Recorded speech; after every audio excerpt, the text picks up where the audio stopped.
Welcome to the Real News Network. I'm Paul Jay in Washington.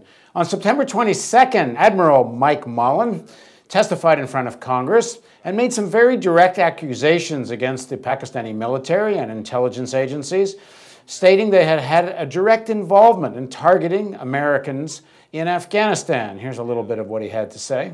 A second, but no less worrisome challenge we face is the impunity with which certain extremist groups are allowed to operate from Pakistani soil. The Haqqani network, for one, acts as a veritable arm of Pakistan's Internal Services Intelligence Agency. With ISI support, Haqqani operatives planned and conducted that truck bomb attack, as well as the assault on our embassy. We also have credible intelligence that they were behind the June 28th attack on the Intercontinental Hotel in Kabul and a host of other smaller but effective operations. In choosing to use violent extremism as an instrument of policy, the government of Pakistan, and most especially the Pakistani Army and ISI, jeopardizes not only the prospect of our strategic partnership, but Pakistan's opportunity to be a respected nation with legitimate regional influence. Now joining us to talk about what we're told is a further unraveling of American-Pakistani military relations is Gareth Porter. He's an investigative journalist based in Washington. Thanks for joining us again, Gareth. Hello, Paul. So first of all, tell us a little bit more of what Mullen had to say and what you think is the significance of it.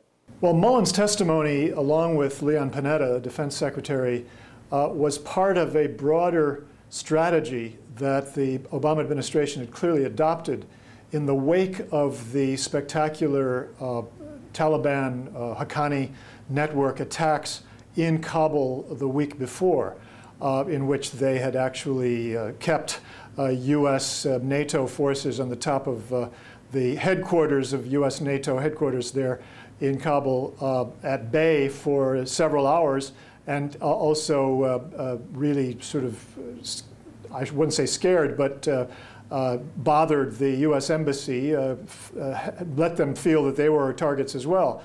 And this was an embarrassment for the Obama administration because it showed that the Taliban were not really at bay, that they were able to strike deep into the heart of the most secure parts of the country and indeed the capital city itself.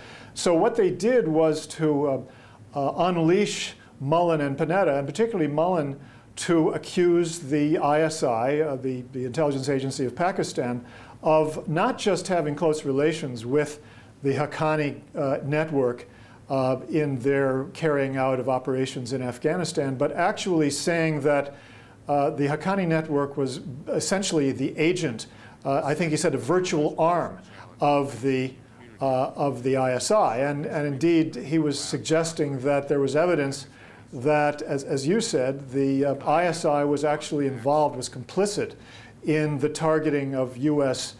Troops and U.S. targets in Kabul. So what they were doing here was really upping the ante in trying to pressure the Pakistani military and government to do something about the Haqqani network. Part of what the Americans are saying is they've actually connected cell phones between Haqqani network and ISI, and that they can prove through these cell phone connections this relationship exists. Well, of course, I'm sure that's true, that they're relying on some really interception of electronic communications between the two. But, I mean, let's face it, there's nothing new about that connection at all. I mean, they have been collecting, they've been intercepting messages between the ISI and the Haqqani network for years, between the Pakistani military and the Haqqani network for years. This is not new. It's the only new element of this picture is that the Haqqani network has been so much more effective in 2011 militarily in Afghanistan than it ever was before. The New York Times reported a couple of days ago that the number of attacks by the Haqqani network in 2011 so far is 5 times what it was a year ago during the same period. And the number of IEDs apparently accountable to the Haqqani network is 20% higher than it was a year ago. So alongside these really high-profile attacks, which were so embarrassing to the Obama administration, what we have here is a very grim picture in which the Haqqani network, from their point of view, a very grim picture in which the Haqqani network is playing the key roles. Right. After the bin Laden killing, the Americans were pretty explicit that they thought the ISI had been involved in protecting him, at least some part of the ISI.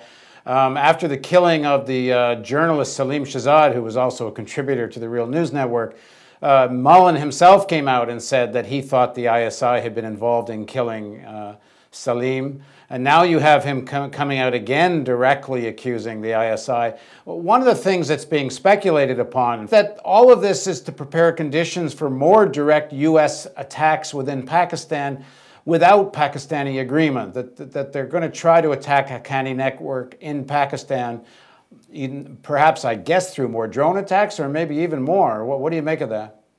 Well, I think that that's a logical conclusion to come to, but in this case, I'm convinced that the Obama administration is nowhere near a decision to take unilateral military action, certainly not on the ground in Pakistan. And the reason I think that is that the people that I've talked to in the last couple of days here in Washington, who are following the policy discussions on Afghanistan and Pakistan, are telling me that what was really happening here is that the Obama administration has felt, that politically they had no choice but to accuse Pakistan of being involved in these attacks in Kabul and the attack on a U.S. NATO base that wounded 77 American troops.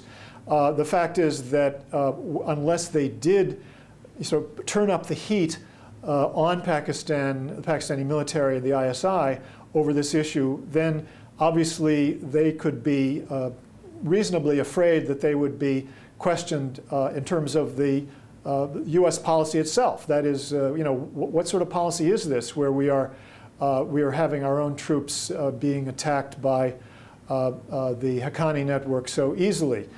So I think that this is a defensive mechanism, that what we've been seeing in recent weeks, which has been then escalated in the last 10 days or so, is in fact a defense mechanism by the Obama administration. The political fear of being attacked by the Republicans in particular over the Afghanistan policy of being a failure, and feeling that they could better protect themselves if they started to cast blame on the Pakistanis. I think that's what's really going on here. Now, it's not like the ISI is so popular in Pakistan, and neither is the Haqqani network or Al-Qaeda. I mean, if I understand it correctly, most Pakistani public opinion, although they're very much against this close alliance with the United States, they're also very much against the ISI and its relationship with what Taliban, Al-Qaeda type forces.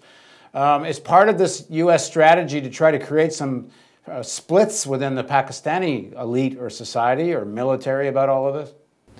Well, I think that they may have some hope that accusing ISI of all these things would add to the suspicion of ISI in some parts of Pakistani society. But look, the fact is that compared with the antagonism toward the ISI in Pakistan, the antagonism toward the United States is so much greater that that's really not a very, that's not a strategy that has any chance of success. And indeed, what I'm hearing from people who know the policymakers' thinking here in Washington is that the Obama administration really has no hope whatsoever of actually moving the Pakistani military and the ISI in a different direction in terms of their policy of support for the Haqqani network.